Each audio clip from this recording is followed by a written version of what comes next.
Okay, so I realized I went over the 10 minutes. Obviously, I could go on and on about this. I've put a tremendous amount of work in it, but I'll wrap it up here quickly. Um, After the Holocaust website inquiry, um,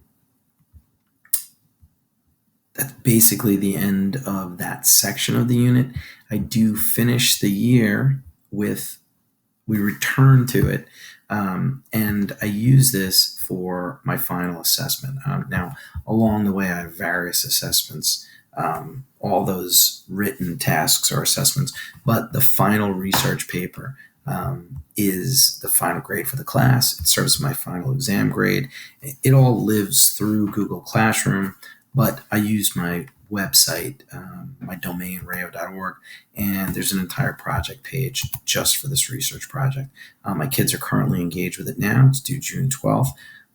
Gives them detail on MLA formatting, how to write the paragraphs. It details the entire structure of the research project itself.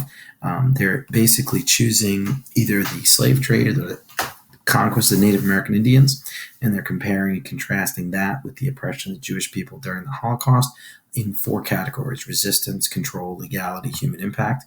The essential research question is it fair to refer to the African slave trade or the conquest of the Native American Indians as a Holocaust, or should that term be reserved exclusively for what happened to the Jewish victims of Nazi government in Germany during World War II?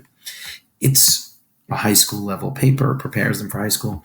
I teach them the research cycle, which is questioning, planning, gathering, sorting and sifting, synthesizing, evaluating, reporting. Um, the website itself gives them all of the resources they need to do a project. The only thing that they use that's not electronic is the books themselves that I give them, and I do want them to use books.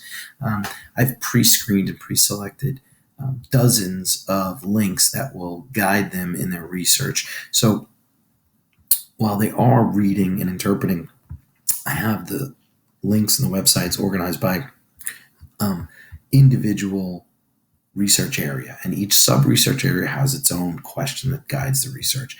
How did the victims fight back? So you see there's Jewish resistance, slave resistance, or if they choose Indian resistance. Some students do both groups that want to challenge themselves. The control section, legality, what laws made the persecution legal, and ultimately human impact. So the final project is a really good way to end eighth grade and send them off to the high school with all kinds of skills that they're going to need. And it also serves as a really a terrific summative assessment of all the skills that I've taught throughout the year. I think my favorite part is the counter this project is due in, and this is live right now. This project is due in 19 days. My current students are currently engaged in it and freaking out about it, but they always get it done and they always do a terrific job. And I like how it self-differentiates and it pushes them to do their best work. That's it.